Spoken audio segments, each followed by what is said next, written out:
Antes de iniciar a minha fala, eu preciso apresentar alguém de modo especial, que me perguntaram quem era a figura que está mediando a porta ali, do Thales Castanha de Andrade. A Valdiza tem mais notícias. Fala, Valdiza, senão eu posso cometer um gafe. Ele é o primeiro escritor infanto-juvenil do Brasil, piracicabano com muita honra, voltado a causas ambientais. Todos os livros dele falam disso, né? E a gente tinha quase todos, foi distribuindo, mas ele é o nosso guardião da cena, foi promovido guardião da cena. Tá certo, muito obrigado. Eu quero iniciar então com alguns agradecimentos e eu não vou nominar ninguém, não ser uma ou duas pessoas, porque cometeria um equívoco muito grande ao esquecer de uma ou de outra pessoa, mas quero agradecer a todos que estão aqui. Então agradeço de forma efusiva a cada um dos presentes que hoje se mobilizou para estar aqui, para prestigiar o lançamento do nosso site de pesquisa, A Educação na Imprensa Republicana, Gazeta de Piracicaba, 1882 a 1903. Tenho absoluta certeza de que a presença e o reconhecimento externado por vocês nos enche de alegria e da certeza de que valeu a pena todo o nosso esforço durante todos esses anos de trabalho.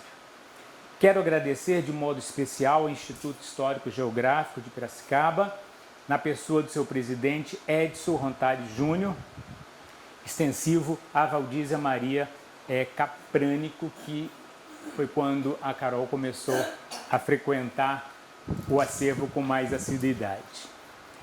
Que através do seu rico acervo, no qual se encontra a Gazeta de Piracicaba, desde a primeira edição, gentilmente nos cedeu o acesso a todo o material documental, possibilitando a materialização de um projeto de pesquisa.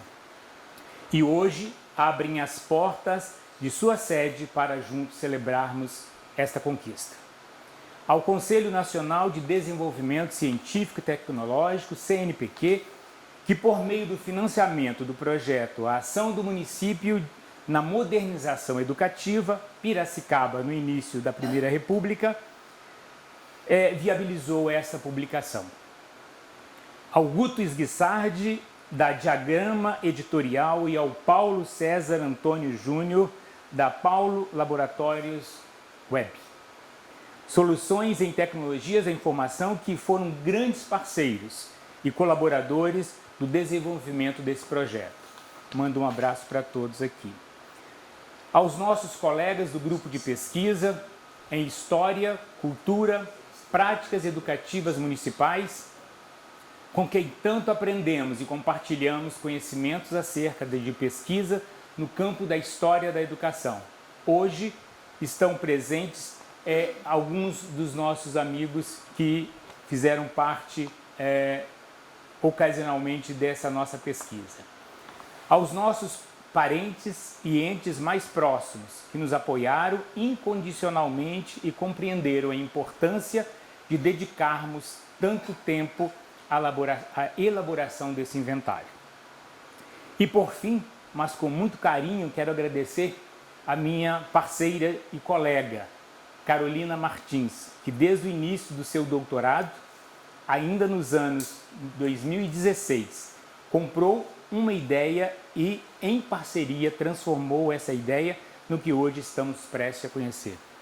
Carol foi me orientando, em 2016 ela entrou, comprou uma ideia e levou essa ideia até o dia de hoje.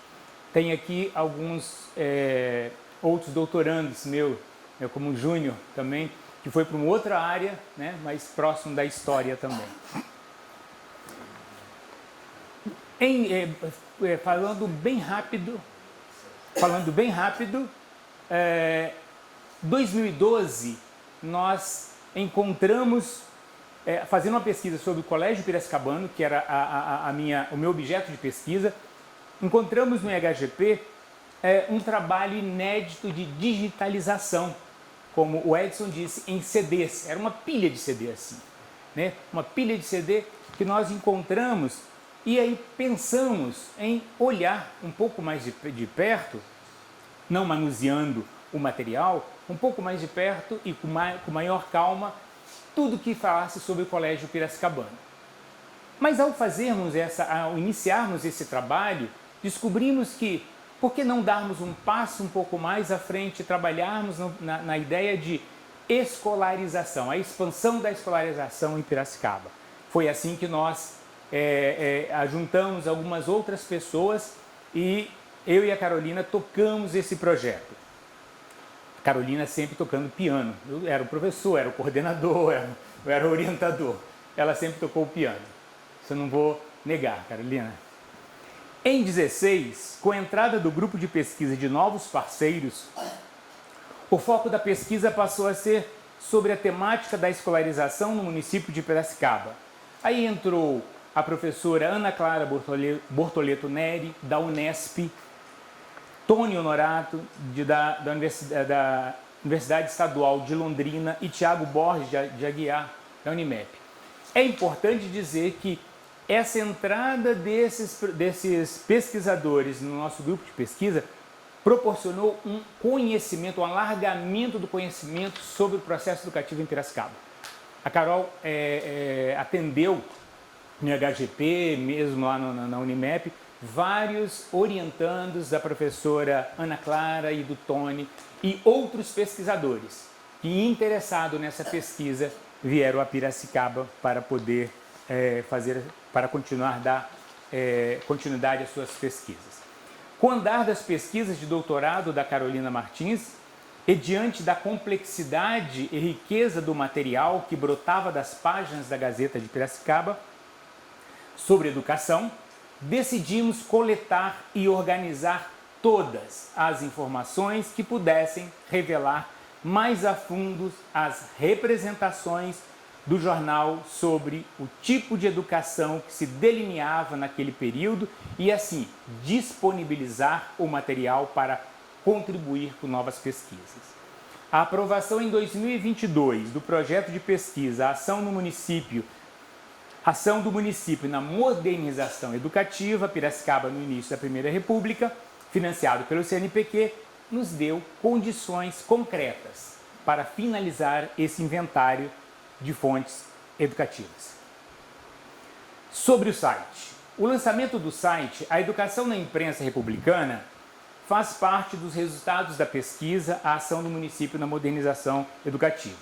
Trata-se de um inventário que se tem como fonte de pesquisa o jornal Gazeta de Piracicaba, referente ao período 1882 a maio de 1903. Nele estão relacionados todas as informações disponíveis neste periódico sobre educação e instrução, coletadas e catalogadas com a descrição dos temas, possibilidades e limites para a pesquisa. O site oferece uma rica base de dados para os estudos sobre o projeto republicano de modernização do município de Piracicaba e região.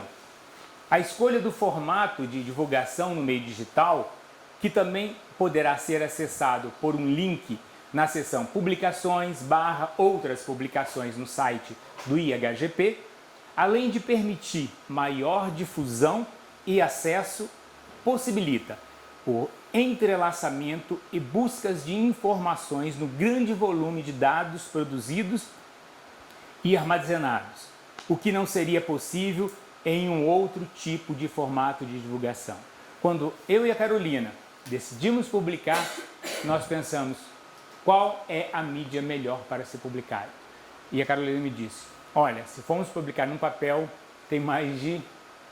Só para vocês terem uma ideia, a planilha da onde saiu essas informações, ela tinha 21 colunas e 5.500 linhas.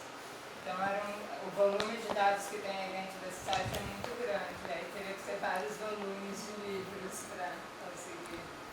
E para facilitar essa primeira parte, para finalizar essa primeira parte do lançamento, gostaria de ler algumas generosas palavras escritas por um dos maiores historiadores da educação portuguesa, que hoje goza de muito prestígio no estudo sobre a história da educação brasileira, Justino Magalhães. Quero que o coloque. Justino Magalhães, então, ele nos coroa com essa apresentação desse site. Ele diz o seguinte, leio a partir do item 3. Uma das temáticas que mereceu um destaque regular faz parte da Gazeta de Piracicaba, foram os assuntos referentes à educação e à instrução, não só relativos ao município formado pelo núcleo urbano e pelo mundo rural, quanto à informação nos planos regional, nacional e internacional. Em face dessa pluralidade e da sistematicidade da informação, um grupo de investigadores, coordenado pelo professor César Romero Amaral Vieira, procedeu numa primeira fase ao inventário da informação sobre o Colégio Piracicabano e tem vindo numa fase posterior, cuja realização tem sido assegurada também pelo insano e criterioso labor da professora Carolina Martins. A inventariar de modo exaustivo e criterioso, tornando-a disponível para futuras investigações, toda a informação sobre educação e instrução contidas no mais de 3.000 exemplares da Gazeta de Piracicaba, editados no período compreendido entre 1882 e 1903. Tal é o fundo digitalizado a que tem tido acesso. O banco de dados, assim constituído, tem um formato de divulgação dos resultados em meio digital em forma de site, assim como um link disponível no site do Instituto Histórico e Geográfico de Piracicaba. É um contributo de particular relevância para a história contemporânea, vindo justificar as proclamações frequentemente retomadas por, entre outros historiadores, Marc Ferro e Eric Robesbal, de que não será possível fazer história contemporânea, nomeadamente a do século XX, sem recurso à imprensa periódica. A interpretação desses dados ficará à mercê de outros pesquisadores, sendo certo que o rigor desse inventário permite olhares atemporais e olhares inscritos na geografia e na cronologia dos fatos. Com efeito, estão bem patentes na Gazeta de Piracicaba dados sobre o passado, dados sobre o tempo dos fatos e dados para um olhar ao tempo prospectivo. Para o estudo do município de Piracicaba, esse banco de dados converte a imprensa periódica numa fonte histórica muito fecunda em informação, ao tempo que deixa transparecer a força centralizadora dos processos de mudanças em curso. Piracicaba era então um município formado por parte urbana e um extenso território rural, voltada à produção agrícola extensiva, comandada por uma burguesia letrada e orientada por um ideário republicano. Afirmou-se como um dos polos mais dinâmicos na construção do Brasil moderno e na Constituição de São Paulo como uma das regiões mais progressivas do continente americano. Em boa hora, essa equipe de investigadores, sob a coordenação do professor César, passou a consagrar o que de melhor sabe fazer em benefício de uma causa humanística, científica e cívica: a preservação e a divulgação do patrimônio escrito como alimento da educação e da consciência histórica das novas gerações. Lisboa, outubro de 2024, Justino Magalhães, professor catedrático jubilado do Instituto de Educação da Universidade de Lisboa. Dessa forma, eu agradeço mais uma vez a presença de vocês, agradeço mais uma vez essa oportunidade de estar aqui falando sobre isso. É algo que eu não sou piracicabano, mas estamos aqui há mais de 36 anos. A minha filha é piracicabana, com todo o sotaque que piracicabano merece.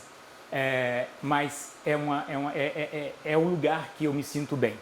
E essa pesquisa me ajudou muito a me encontrar também. Obrigado.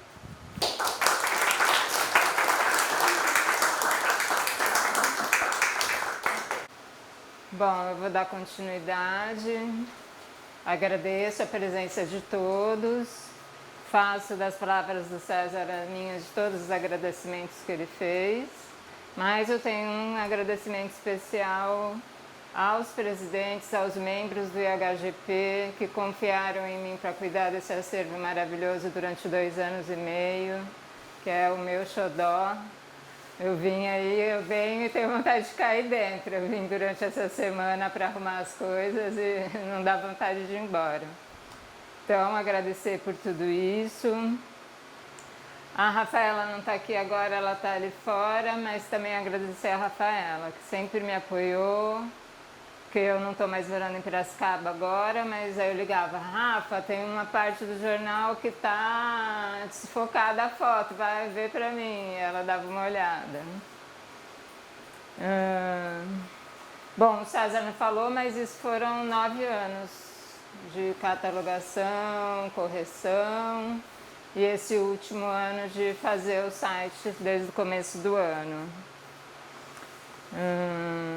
Que a gente pensou num primeiro momento para ser só para pesquisadores, mas que no fundo ele tem tantas notícias interessantes sobre o município que na verdade serve para o público em geral, às vezes até para quem é piracicabano encontrar seus antepassados em algum lugar, porque muitos colégios colocavam o nome dos alunos que fizeram os exames finais, esse tipo de coisa, ou até algum antepassado que foi professor ou proprietário de escola.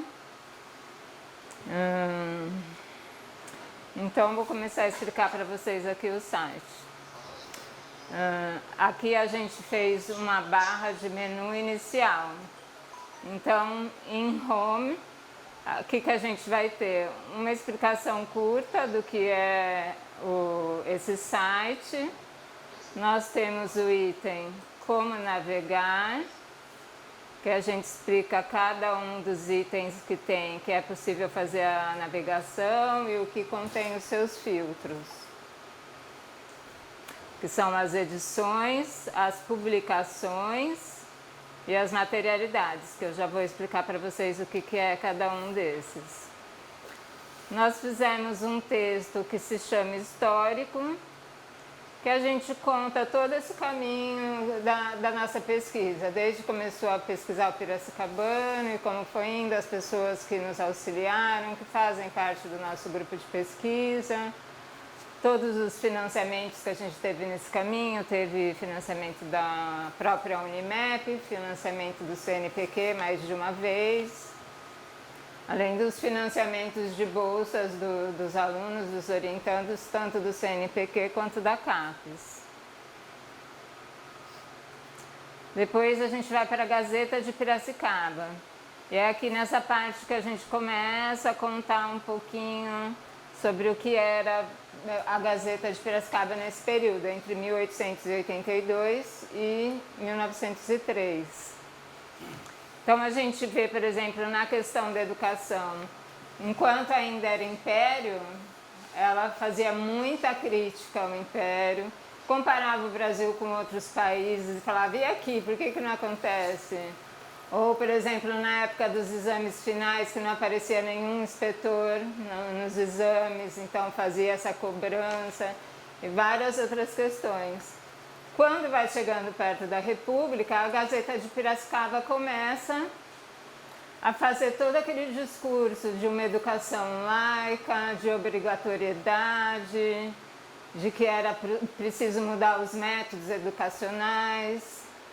Então começa todo um discurso diferente, e quando a República é proclamada e o Estado de São Paulo é o primeiro estado, junto com a capital, Rio de Janeiro, a colocar novas leis e reformas educacionais, Então aí ela vira um instrumento de propaganda republicano, para tentar moldar a mentalidade do povo, para deixar de ter aquela mentalidade monarquista e terem um comportamento novo, um comportamento republicano. Já passando dos 1900, aí já não tem tantos textos de educação nesse sentido, e ela vai servir mais como um diário oficial. Então ela vai falar, teve o concurso para tais e tais municípios, tem tais e tais professores. Saía muito quando, depois de 1897, quando surge a escola complementar, os 2 primeiros grupos escolares, e também logo depois, em 1901, a escola prática agrícola, então saíam muitos editais de matrícula, edital de chamada para exames. Então ela se torna mais como se fosse um diário oficial da educação aí do governo, do que começam a ter poucos textos sobre educação. É interessante que a gente tirou aqui um trecho da edição 967, de 12 de dezembro de 88, que falam quem eram os proprietários do material tipográfico da Gazeta. Então você vai ver, ó, que já tem os 2 irmãos Moraes Barros, o Prudente e o Manuel, vários que eram o Júlio Conceição, que é aquele da família dos cafeicultores, que até morava em Santos. A gente vê o Paulo Pinto de Almeida, o Torquato da Silva Leitão, todos eles a gente vê, são nomes de ruas aqui em Piracicaba, e na época eles eram vereadores. Quem mais? Tem o próprio Luiz Vicente de Souza Queiroz, ou seja, era uma elite republicana que estava mantendo esse jornal, que eram os donos da Gazeta de Piracicaba nesse período. E aqui a gente fez um quadro com o nome de jornal nesse período. Então ele começa nos 2 primeiros meses do jornal aqui da nossa catalogação como Gazeta de Piracicaba, órgão imparcial. Aí depois, durante de julho de 82 a julho de 86, então num período mais longo de 4 anos, só Gazeta de Piracicaba. Aí depois, durante um período curto, vai ser Gazeta de Piracicaba, Folha Popular. Aí de março de 87 a agosto de 88, eles tentaram fazer diário, mas eles não conseguiram manter o jornal de forma diária. Depois vamos de setembro de 88 a julho de 92, volta a chamar só Gazeta de Piracicaba. De agosto de 92 a dezembro de 92, ou seja, um período curto, vinha o slogan embaixo, propriedade de uma associação. Em 1893 até dezembro de 96, o slogan embaixo era órgão republicano. Ele realmente se assume como um órgão republicano no nome, apesar de já ser desde o começo.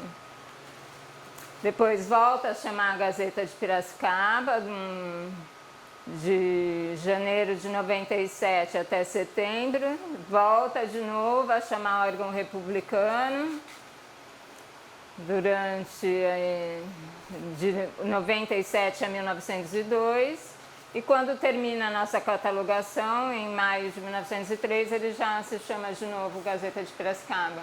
Então a gente vê o que é possível ler nos cabeçalhos. Havia muita mudança de proprietário, mudança de editores, de funcionários, e a gente encontrava vários avisos, tipo, não pudemos publicar ontem porque não temos tipógrafo. Não tem tipógrafo na cidade, era a frase que eles colocavam. Ou quebrou a máquina de tipografia, então aconteciam, era, como o Edson falou, era artesanal.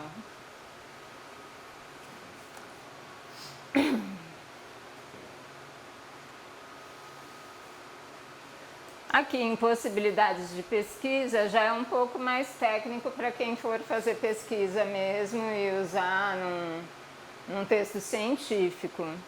Então a gente vai trazendo aqui, ó, principalmente os principais temas encontrados.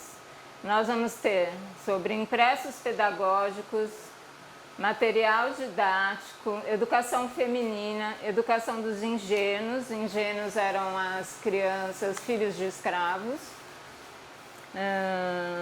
Educação dos pretos, dos próprios escravos, educação dos imigrantes, quando começa a vir a onda, né? Aqui principalmente de italianos. Educação no Brasil, tanto no Império quanto a República, nas províncias e estados, as instituições de ensino públicas e particulares, notícias de educação em diferentes países, isso aí principalmente nos anos 1880, educação nos municípios, faculdades, né? Então falava muito dos filhos da elite do Brasil. Fulano de tal, filho do fazendeiro tal, ou de tal, por exemplo, político, partiu hoje para a Faculdade de Direito de São Paulo, ou para a Faculdade de Medicina do Rio de Janeiro. É muito comum ter essa notícia, então a gente vai acompanhando também onde os filhos da elite daqui estudavam. A educação em Piracicaba em si, muitas discussões sobre reformas educacionais, sobre disciplinas e suas práticas. Quando começam a construir os grupos escolares, tanto em Piracicaba quanto outros nos estados, aí começa a sair muita notícia sobre isso. Aquele que eu falei dos editais, né, o que é necessário para fazer matrícula em escolas públicas e particulares. Muitos anúncios, que é uma parte muito interessante, professores particulares, que já é um caminho diferente da própria educação formal em si. E então a gente vai, aqui a gente então dá essas dicas mais para um trabalho científico. Por último, nós colocamos como citar, que também é de várias formas para quem for usar esse material, para já facilitar a vida. Então vamos agora nas notícias em si. Aqui na página principal, em Home, nós temos edições, publicações e materialidades. Aqui em edições, então, cada edição que tinha sobre educação. Então, vai ter assim, tá vendo? Cada quadradinho desse vai te mostrar. Tem 3 publicações nessa edição, número 8 de julho de 82. E a gente também vai falando do ano do jornal. E em todas essas opções, para facilitar a vida, a gente colocou filtros. Então, a pessoa pode colocar o número da edição, o ano do jornal, ou a data. Então, aqui em edições, a busca pode ser feita dessa maneira.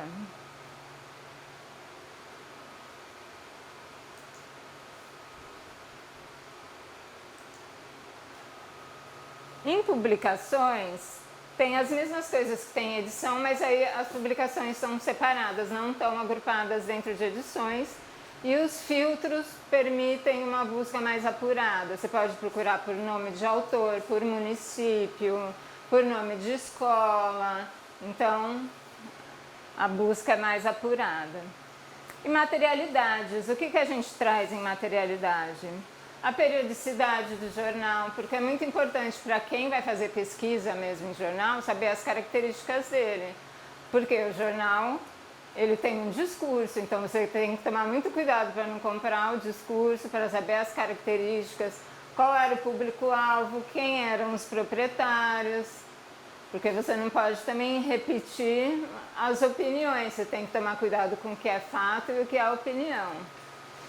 Então, no lugar de impressão, a gente coloca os valores, os editores, proprietários, funcionários, e a gente fez uma coisa especial que é descrever a primeira edição de cada mês, a edição inteirinha. Então a gente coloca lá, página 1, tudo que tem. E isso é muito interessante, é muito curioso, porque naquela época tinha os folhetins, então tinha as histórias, ver quais notícias eram importantes para esse jornal, quais estavam na primeira página, o que ele dava importância, quais estavam mais à frente, o tipo de notícia. Normalmente as 2 últimas páginas eram só de anúncios, porque o jornal era uma forma do jornal se manter, né? Até hoje a imprensa precisa de anúncio. Então, em breve, ainda não está pronto, mas eu penso que em 15 dias vai ter uma forma de exportar os dados. O nosso programador está fazendo isso. Eu vou abrir aqui para mostrar para vocês, que eu deixei já separado para a gente não ficar aqui procurando, só para vocês terem uma ideia. Então, quando não tem título, a gente colocou sem título em cima, porque tem muitas notícias ou anúncios que às vezes não tem título. Essa aqui é a edição número 11, de 8/7/82, do primeiro ano. Aí está na página 3, está na categoria. Assim, nós formamos categorias para poder organizar as informações. Então, a gente fez notícias, anúncios, artigos de opinião, editais oficiais e Câmara Municipal de Piracicaba. Por quê? Porque a Gazeta, ela publicava, até 1900 e pouco, as atas inteirinha da Câmara Municipal. Então, tinha muita coisa de educação, por isso que a gente fez uma categoria específica disso. Então, a seção do jornal, que é anúncios, que naquela época se escrevia com 2 N's e sem o acento, e o município citado, Piracicaba. Esse aqui eu trouxe porque é muito interessante, só para vocês terem uma ideia da educação naquele período. A pessoa está se oferecendo para trabalhar numa fazenda como professor, escrivão ou feitor de escravo. Ou seja, você ser professor e feitor de escravo é a mesma coisa, né? Deixa eu só dar... É bom esse exemplo que a Carol está dando, não assim do feitor aí, mas para entender o seguinte, o Edson também disse sobre isso, né? Ou seja, o pesquisador está lá fora, está longe, está lá na Unesp e ele se interessa por esse material aí. Então, ou seja, o nosso site ele não dá conta de transcrever ele só disse, olha, em tal página, em tal dia, você tem toda essa notícia, que é um outro processo que precisa de financiamento. A gente precisa casar agora esse site com o material, a disponibilidade do material. Esse é um outro problema. E aí eu estou falando isso, gente, porque nós fizemos a pesquisa, no Brasil inteiro não existe esse material nem na Biblioteca Nacional. A Biblioteca Nacional do Rio de Janeiro, ela tem 3 ou 4 fotos da Gazeta. Não tem material que a gente tem. Então, ou seja, é para facilitar. Então, assim, não pense que você clicando ali vai ter então toda essa notícia. Não. Isso aqui é um trabalho da Carolina de fazer uma release, né, do texto em si. Você quer entrar no site do IAGP e procurar lá. Isso. Não é tão difícil assim. Esse 1882 no começo. Esse tem. Tá. 2, 3 e 4 tem. Dá para ler e tirar sua conclusão. Dá para ler, mas aí nós temos ainda 3 mil e poucas que tem que colocar. Esse aí que é o grande problema nosso, que é caríssimo. Então, a próxima, de 1880 e 1890, nesses anos tinha muita discussão da educação da mulher. Mulher deve ir para a escola, mulher não deve, por quê? Então, eu trouxe um para você, que já é o 3º texto no jornal dessa mesma pessoa, Importância, Objeto e Fim da Educação na Época Presente. É a edição número 13, de 13 de julho de 1882, primeiro ano. Ocupa a primeira e a segunda página, nós classificamos como artigo de opinião, a seção do jornal é colaboração, e o autor é o Tomás Boada de Tomassini, que era um professor de Capivari, ele tinha uma escola em Capivari nesse momento. Então, a maioria dos textos eu peguei esse porque a maioria remete a isso que ele está falando aqui. Sem a mulher, o homem não sobreviveria, sendo companheira, apoio e guia. Por isso é preciso instruí-la. Era sempre assim, a mulher tem que ser educada para ser uma boa mãe, melhor esposa. A não ser que os únicos que eu via que ia contra isso é a Marta Watts e a Marie Renot, as mulheres do Piracicabano. que já falavam que a mulher tinha que aprender química, tinha que aprender física, podia ter uma profissão, mas no geral o discurso era esse sobre mulher. Esse eu trago um exemplo porque tinha muita comparação do Brasil com outros países. Então, a educação nos Estados Unidos. Esse já é a edição 227 de 1884, o segundo ano do jornal. Está na página 2, a categoria noticiário, seção notícias. O município citado é Nova York, nos Estados Unidos. Então, ele vai dizer: segundo dados oficiais, no último ano econômico, a Junta de Educação de Nova York recebeu para gastos com ensino 3.626.327 pesos fortes.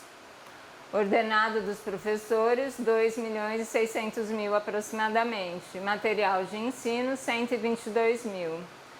Ordenado dos porteiros, 102.000. E local para as novas escolas, reparações e construções, 421.000. Aí o jornalista questiona o que o Brasil fez pela educação no mesmo período e diz que é uma lástima a situação no país. Então era essa a crítica que ele ia fazendo ao governo do Império, porque já vinha com uma mentalidade republicana. E essa já vem, ó, é maio de 89, ou seja, já está pertinho aí da proclamação da República. Então já obrigatoriedade e liberdade do ensino primário. Começam a surgir muitos textos nesse sentido. O autor é o Silvio Romero. É necessário colocar em prática o ideal de obrigatoriedade do ensino primário. Isso é a conquista mais esplêndida da civilização moderna. Um exemplo é a Prússia, como também Estados Unidos, Inglaterra, Dinamarca e Suíça. São nações protestantes, mas a França não, e é um modelo que sempre devemos seguir. O Silvio Romero é o grande historiador? Não. Pelo que eu entendi, não. Porque está aqui em 1889, ele era desse período. O pensador, o intelectual era, né? Então pode ser que seja ele. Porque a Gazeta pegava muitos textos de jornais da capital, do Rio de Janeiro, e trazia. Então pode ser que seja ele. Aí o que ele vai discutir aqui é que os pais diziam que eles tinham direitos. Ele tinha direito de não querer mandar o filho para a escola. Então essa é a discussão. Porque, na verdade, ainda não tinha essa lei de obrigatoriedade.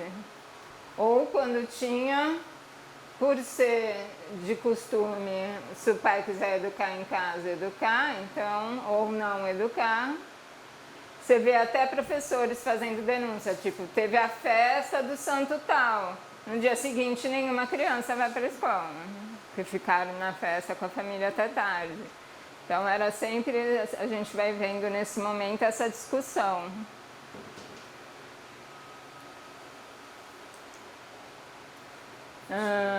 Aqui já é um exemplo da escola complementar. Se chama Mobília Escolar. O Campos Salles, que era o governador, foi citado, e o Manuel Moraes de Barros, né, que nessa época já era senador. Instituições, Escola Complementar de Piracicaba e a Sociedade Beneficente Propagadora da Instrução, que foi uma sociedade privada que houve em Piracicaba até essa data, até 96. Então, segundo o telegrama de Campos Salles, o presidente do Estado, ao senador Manuel de Moraes Barros, está para chegar a mobília encomendada da Escola Complementar de Piracicaba, que funcionará no edifício da Propagadora da Instrução. E aí a Gazeta agradece o Moraes Barros pelo comunicado. Então a gente vê muita coisa assim. Está chegando a mobília para a escola, colocaram o telhado na escola, então eles iam detalhando o que estava acontecendo. Chegaram os primeiros professores que vão dar aula. Então todas essas escolas que a gente vê aqui hoje, Olívia Bianco, Pedro Melo, todos eles eram professores da escola complementar e dos primeiros grupos escolares da cidade.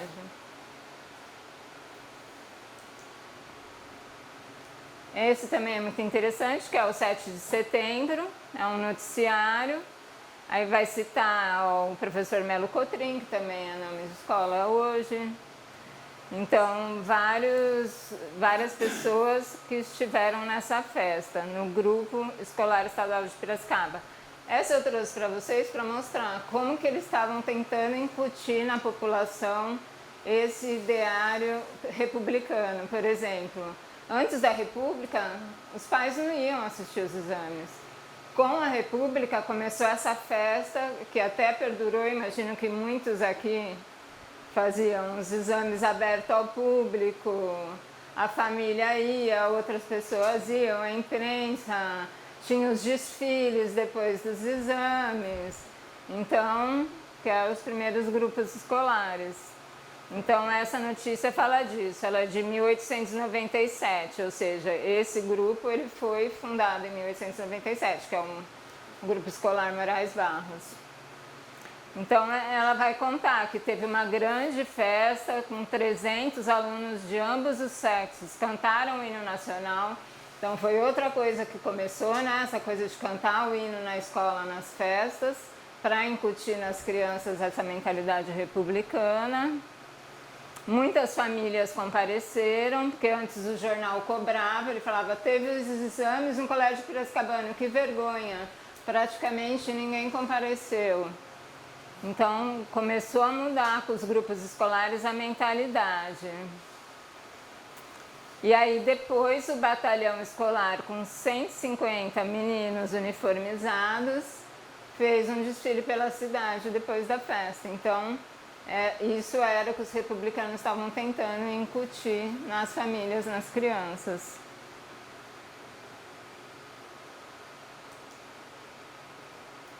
E só para vocês terem, esse é o último das edições, para vocês terem uma ideia, ó, saía muito anúncio de professores particulares. Então, esta sessão anúncios, o sujeito citado é onde ela fala para procurarem ela. Ela era uma professora alemã que ensinava francês, inglês, alemão, piano, ciências escolares, aritmética e trabalhos de agulha. Ela desejava dar aulas em casa de família ou em fazenda. Essa é de 1899, então já estávamos quase na virada do século e ainda tinha muito dessa propaganda aí de anúncios de professores particulares. E por último, só para vocês terem uma ideia, que eu falei que na materialidade a gente traz a descrição completa da primeira edição de cada mês, isso de 1882 até 1903.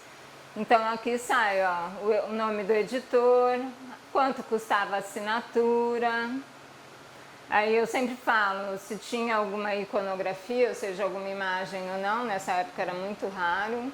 Não sei, edições especiais, tipo quando o Prudente morreu ou o Manuel, que aí na primeira página saiu um desenho, né, do busto deles. Digo toda a informação do cabeçalho. E aí cada coluna o que tinha. Então, por exemplo, um texto, o presidente e o Partido Republicano Federal. Aí eu sempre coloco entre parênteses dizendo mais ou menos sobre o que era. Tem um que ele sempre tinha muito poema, muita poesia e histórias, que nem esse aqui era assinado pelo Satã Mirim. Então, Satã Mirim. Então, aí eu vou contando. O folhetim, ó, desse dia era os 7 beijos por Gonzales e Molé. Isso é de 1896, né? Então, eu vou falando tudo que tinha para a pessoa que vai pesquisar mesmo, uma pesquisa científica, ter ideia do que era esse jornal, o que ele trazia, o que ele defendia. E para os curiosos é uma diversão, é isso aí, né?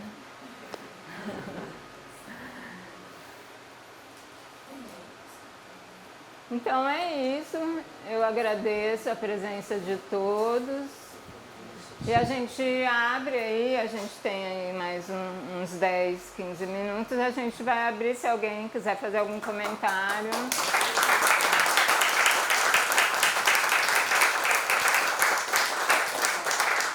só um comentário antes, né?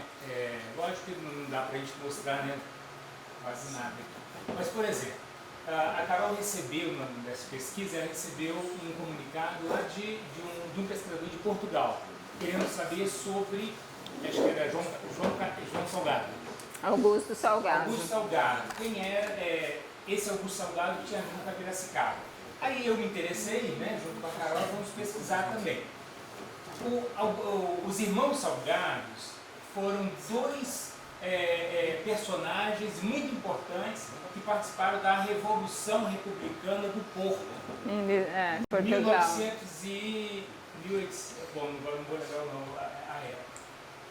E o que acontece? Eles foram exilados, os dois irmãos foram exilados. Um foi para a França e o outro veio para o Brasil, veio para São Paulo. Mas esse cara veio para Piracicaba. E aí nós começamos a cruzar dado. Ele foi dono de escola, ele foi secretário da Escola Prática Agrícola. Da Escola Prática Agrícola. Ele foi um cara muito importante no jornal de Piracicaba. E em português ninguém sabia disso. Então, A Revolução do Porto foi em 1820. 1820.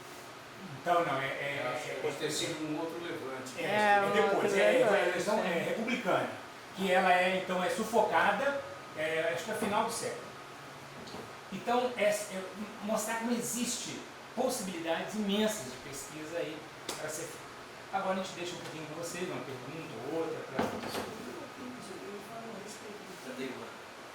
Tem como pesquisadores temáticos, por exemplo, educação feminina, o site permite isso? Ou palavras-chave? Não. Palavras-chave. Vou te mostrar as possibilidades que tem em publicações, que é o que mais... Mas isso pode ser uma ideia. O bom é que, como é um site, não é um livro, a gente pode mexer e ir colocando, as pessoas vão dando sugestão. Então, as opções é ano de jornal, aqui que é o que tem mais opções, que é em publicações. Tem categoria, mas aí não vai ser isso. A gente teria que criar outro tipo de categoria. César, posso dar uma contribuição? Esse Salgado esteve envolvido numa revolução em 1857, que foi simultânea à Revolução Pernambucana, combinaram uma revolução em Portugal e outra no Brasil. Exatamente. E ele é um dos refugiados, porque ou era Estados Unidos ou era Brasil, não é? Ele veio para o Brasil como emigrado. Isso. A gente só não sabe como é que ele chegou em Piracicaba, que ele deve ter vindo para São Paulo. Não, ele foi para Campinas. Ele era um republicano, tentava se fazer uma república em Portugal como em Pernambuco. E veio buscando. O Rio de Janeiro era perigoso. Veio para São Paulo, também era perigoso. Sedes de ouvidorias, São Paulo, Itu e Paranaguá eram sedes de ouvidorias. Perseguiam os elementos suspeitos. Então, Piracicaba era a antiga Boca de Sertão, foi um refúgio para muita gente. Foi. E aqui ele fez escola. E é um pesquisador português que já escreveu sobre o irmão dele que queria escrever sobre o Foi Salgado. muito importante sim o Salgado. É um Bom, revolucionário, republicano. Obrigado pela contribuição. Parabéns à iniciativa de vocês. Uma pergunta. Tem remissão de link, por exemplo, para o site do IHGP? Digamos, eu localizei um assunto de uma edição específica do jornal. Ele não tem remissão de link. Não. Aí você tem que voltar e entrar no site do IHGP na parte que eles têm disponibilizado de jornais. Inserir depois, em vez de você montar uma coisa nova, você vai, no seu assunto, você só insere o link que vai no dele. Daí é facinho, a pessoa bate no link e já pula para o IHGP. Não é tão difícil fazer isso aí não. Para esse momento que o site do IHGP disponibiliza, são os 3 primeiros anos diários. Então, ou seja, até 84, o que estiver fazendo, que a Carol mostrou aqui, pode remeter direto. Aí você abre um outro link, abre os jornais. E ali você vai pegar os dias e pesquisar por dias. Teria que fazer ainda por mais quase 2 décadas. Ainda, A gente chega lá um dia, né? À disposição de quem quiser ajudar, né? Sim, somos igual esses caras da IA que abriram aí, quem Não, mas é quiser. isso, gente. Eu acho que assim, aqui é parte da elite pensando em Piracicabana, né? Lógico que tem muito mais pessoas. Mas nós podemos conseguir isso através do CNPq. Se a gente mostrar que a gente fez um trabalho, que esse trabalho pode ter frutos, né? Pode avançar, a gente consegue, porque o material a gente tem todo o material disponibilizado, só que às vezes não está com boa tirada de fotografia, alguns a gente tem que digitalizar de novo, tudo. É um trabalho demorado, precisa de gente e de dinheiro. Esse site ele já está disponibilizado. Tá. Há quanto tempo que ele já está? Não, foi essa semana agora. A gente está fazendo o lançamento. Já está sendo acessado? Vocês têm Não. controle do número de acessos? Não. Hoje é que a gente está tornando oficial, avisando todo mundo. E a partir de agora a gente vai mandar para todos os nossos colegas de pesquisa, porque a gente trabalha com pessoas do Brasil inteiro. Então, para a Sociedade Brasileira de História da Educação, para a Associação Nacional de Pós-Graduação, Tem AMPED. sites semelhantes a esse? Ou você, assim, alguma coisa semelhante quando vocês definiram esse tema para Você tem pesquisa? bancos de dados, que é diferente. Exato. Você tem banco de dados. Essa é que a gente chama de inventário. Inventário. Porque um inventário é algo crítico, né? Você lê e dá uma... Né? Eu não encontrei, pode ser que tenha. Eu não encontrei. Não encontramos. Auxiliar, Tanto que quando a gente começou a fazer, os meninos nem entendiam direito o que a gente estava pedindo para eles. Da editora e o programador. Até demorou uns 2 meses de reuniões para a gente ir se ajeitando. Um dos programadores é filho do professor Zissard, que está aqui. É o Guto. O Guto. Quando nós falamos do Guto, Como que é a equipe para montar isso daí? Além de vocês que são os intelectuais, esse pessoal da digitalização envolve que tipo de profissional para conseguir montar o site? um site como esse? A gente usou uma editora, mas que ela trabalha com coisas digitais, né? E um programador. Aí, Quanto tempo mais ou menos? foi quase um ano o ano inteiro, até a gente ir se ajustando, faz isso, faz aquilo, e agora? porque nós temos, por exemplo, uma planilha de Excel imensa. Agora, isso aí tem que tirar isso. Aí ele teve que ir pensando, dialogando com a gente. Olha, E nos últimos meses que a gente fez a maquiagem, escolheu a cor, fez essa montagem, então aí nos últimos meses. Isso aqui estava programado de ser lançado 2 meses atrás, né? É. Dia 5 de dezembro de 2024, durante a confraternização do final de ano. Eu falei para o Carol, é um almoço, não vai cair bem, né? E daí ela aproveitou para dar os ajustes. Até ontem nós estávamos falando com o Guto e com o Paulo sobre isso. Uma pergunta, essas 21.000 colunas e mais não sei quanto, quem produziu isso? Fui eu. Ela é mãe da Carol, ela queria ouvir isso. Ela queria. Carol,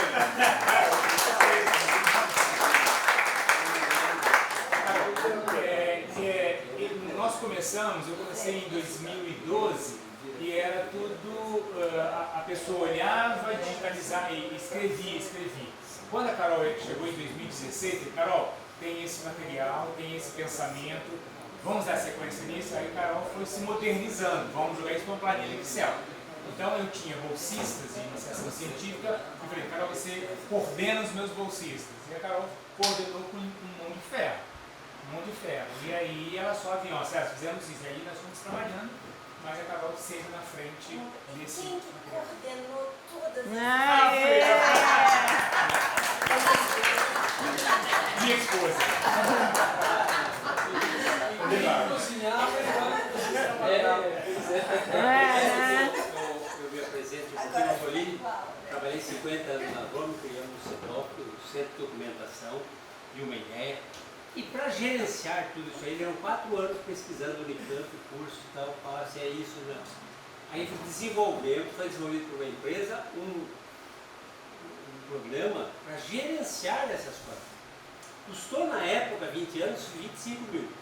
Hoje o programa está por volta de 80, 90 mil.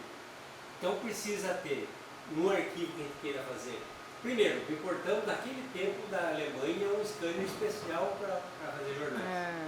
310 mil. A Home financiava pela Lei Rouanet. Então é assim que nós conseguimos. Tem que ter a Lei Rouanet, a Caterpillar lá por trás, financiando. Aí nós começamos a ver que o microfilme estava vencido, que durava, mas que não era o melhor seria as coisas. Então foi desenvolvendo o programa, tem que ter um supercomputador. Quando nós escaneamos essas matérias, por exemplo, elas ficam lá disponíveis como figura, mas à noite o OCR é transformado em texto, entendeu? Então, por isso que tem um programa especial, porque daí transforma todo esse trabalho em texto, e as pesquisas são feitas, ele responde. Mas, então é um programa caro, tem que ter uma boa equipe e tem que ter um supercomputador. Então, o CEDOC da Fundação Home Santa Bárbara, hoje nós temos todos os jornais que nascem desde 1900 e tem todas as informações. Então, eu queria saber sobre Santa Bárbara. Até eu te contando um caso. Chegou uma pessoa e falou, olha, aqui é fácil, qual é o seu nome mesmo, fulano? Quer ver como a gente faz tudo? Devedor da dívida ativa. A primeira coisa que eu fui mostrar para fazer o teste, eu fui chique mostrar, tá vendo? Como é que é o seu nome mesmo? Quer ver como aparece tudo? Primeira frase, devedor da dívida ativa. Aí, fiquei com vergonha, né? Processo e tal. Então, aparece tudo, a vida fica muito fácil. Quando se pesquisa um item, ele lista 1000 muitas vezes os locais que tem aquele assunto. Então, eu estou convidando todos que possam visitar Santa Bárbara, o CEDOC. Eu aposentei, já deixei, passei para outro, mas deixamos isso funcionando. Todos os jornais escaneados, tivemos que cortar um scanner, tudo é especial lá. Sala não pode ter luz, tem que ter desumidificador, tudo é especial lá, tudo preparado. Mas, a gente pode acessar tem o CEDOC, do site representante do COI. www.fundacalhome.org.br. Então, uma pesquisa como essa seria fácil de localizar. Sobre isso que está falando, o mesmo representante do vereador Cauã, Júnior. Me parece que o arquivo lá da Câmara tem um scanner desse, porque nós trabalhávamos junto também, íamos junto lá, eles têm um scanner desse profissional, e é só que é diferente de ficar tirando fotografia, né, uma por uma, que não dá certo. Então, nós encerramos oficialmente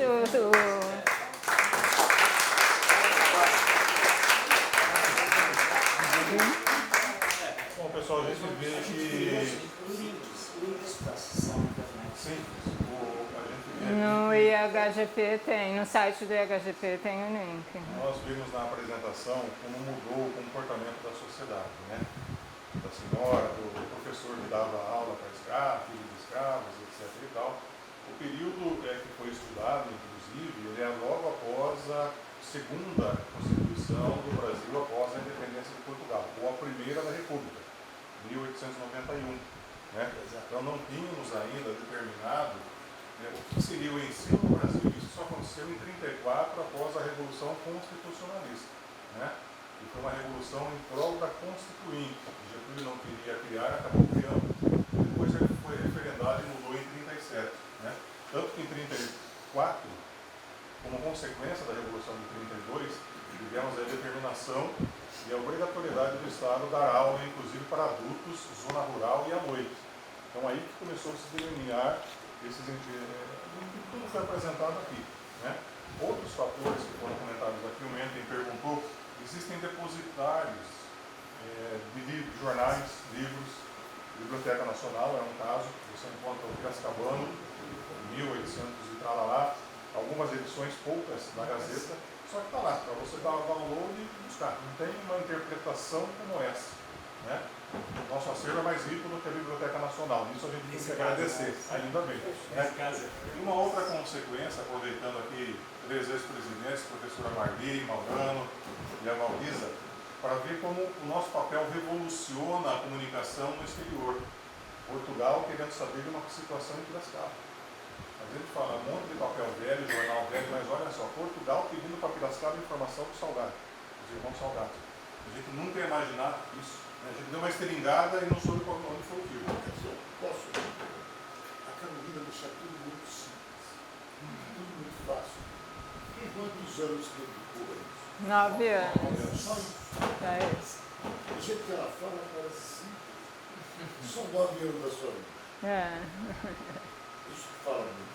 A gente não pensa, por exemplo, na questão, eu me lembro que na época do Maurano, o Romualdo estava nessa sala fotografando jornais de 1922. Né? Vontade, força a gente tem. Só que nós somos historiadores, nós não somos mantenedores de site, nós não sabemos fazer uma captação de recursos fiscais, nós somos escritores. Né? A gente estuda, a gente faz, mas como é que vai atrás da verba para financiar isso daí? A única notícia que eu gostaria de comentar com vocês é que agora em setembro, depois da Assembleia que tivemos em março do ano passado, com a reforma do nosso estatuto, hoje o Instituto ele já está apto a correr atrás de recursos fiscais. Lei Aldir Blanc, Lei Rouanet, PROAC, etc, etc, etc. O caminho é difícil, é longo, várias pedras no meio desse caminho, inclusive. Nós já demos um passo. Nosso estatuto atualizado hoje em setembro já nos proporciona ir atrás no mercado. Atualizou a igreja? É isso que eu estou falando. Até o Carlos Cardoso, que na sua gestão veio nos orientar. Agora, como a gente falei, nós somos historiadores. Precisamos de advogados, pessoas que entendam de como proceder com a solicitação. Estamos com o Carlos Cardoso, da Orquestra Educacional do Piracicaba, ele que tem know-how nisso daí, para nos orientar. O primeiro passo foi dado, agora temos que ir atrás do CRCC, que é o Cadastro Regional das Entidades, etc. e tal. No qual vem um fiscal ver se realmente o que a gente está falando funciona. Aqui é um instituto, existe o instituto, tem um acervo, enfim. Né? Ontem, assistindo o jornal, acho que nacional, vi uma ONG que recebeu milhões de reais para dar as quentinhas nas ruas, não sei se vocês viram isso, e ela terceirizava com 3 outras ONGs para poder fazer o serviço. Quer dizer, então, assim, o governo tem que fiscalizar para onde vai realmente esse dinheiro. Então, não é fácil, não é somente pegar a Gazeta e pesquisar. A gente tem todo um processo que é complicado. Eu estou aqui por mais um ano como presidente. Maurano esteve, a senhora Marli, Valdiza. A gente espera que isso aí seja ad eterno. Depende muito de pessoas, de incentivos, porque senão daqui a pouco acaba. Nós estamos também vivendo uma migração, né, do jornal. O jornal, como eu disse, era papel. Hoje nós estamos migrando para quê? Para um veículo de comunicação que pode caber no nosso bolso. Aqui você pode pesquisar. O que vai acontecer daqui a 30, 40 anos com essa inteligência artificial? Né? Que, aliás, é alimentada por toda essa sabedoria, por essa intelectualidade que os dois apresentaram e nós também, como estudiosos, apresentamos. Então, existe essa preocupação. Nós fizemos, professor César, eu visitei várias vezes a Câmara Municipal, eles têm um scanner imenso, parece um aparelho de uma tomografia, tomógrafo, né? Eles escanearam para nós as edições dos jornais de 64, de quando caiu o Comurba, naquele pequeno período. Nós temos milhares de páginas, isso não se faz em um dia, não se faz em 9 anos, mas é um trabalho de formiguinha, né? O que também dificulta, posso estar falando uma besteira, mas as digitalizações do jornal Gazeta de Piracicaba, elas estão em fotografia, em PDF, o que dificulta a busca, então a pessoa tem que ler. Você entra no Estadão, na Home, você põe lá Rontânia. Você faz a aí busca. você vai encontrar, inclusive, proclamas de casamento do meu pai lá. Entrega da casa que minha tia ganhou pela cesta de Natal Amaral em 62, quer dizer, você pesquisa tudo. E é claro que o OCR também ele não é infalível. Você vai escanear, só para vocês terem a noção, tem uma central de jornais norte-americano, onde você foi pesquisado o Comurba, aparecia lá o Mayor, né? Mayor, perfeito, Luciano Dott, coisa assim, parecia, não, era Dott, mas ele transcreveu de um jeito que parecia um romeno, um tcheco falando, que Dott, uma coisa assim. Então, assim, essa transformação pelo CR, ela também, Sim. como falam hoje, né? Errar já não é mais humano. Agora também a máquina erra, né? A inteligência artificial está errando.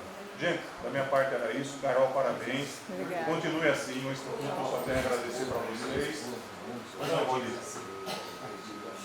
Bom, pessoal, eu também. Eu fico nesse momento orgulhosa, honrada de ter a Carolina como diretora de acervo numa gestão e o Angolini numa outra gestão. Como os senhores ouviram e viram, são pessoas de um valor que eu não consigo dar para vocês. Né? Ajudaram muito na pobreza franciscana que o Instituto vive, né?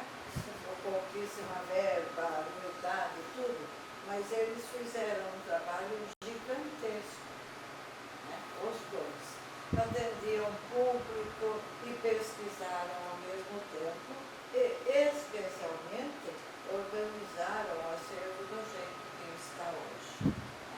Que a mudança para esse prédio foi traumática. Jogaram tudo na escadaria ali, jogaram. Teve gente que apostou que nunca nós colocaríamos isso em ordem, né? E vocês veem a simplicidade, no aperto que é esse espaço para nós estamos organizados, né? Ainda falta muita coisa, mas a gente tem a alegria de contar com pesquisadores desse nível, né? E de ter hoje na gestão um Edson Montani, que dessa parte da internet é um rei, né? Só falta o Castelo. Castelo a gente arruma. Então, mas eu fico muito feliz com a presença de todos. Estejam sempre aqui, a gente está de portas abertas, sempre para recebê-los, né? E é isso. Parabéns, minha amiga querida, meu amigo querido, que, olha, além de tudo que ele já fez, ele decora nossas festas. Sim. Lá da casa dele, essa decoração maravilhosa que a gente tem. Simples, né? Bem natural. E é isso, André. Beijo para vocês.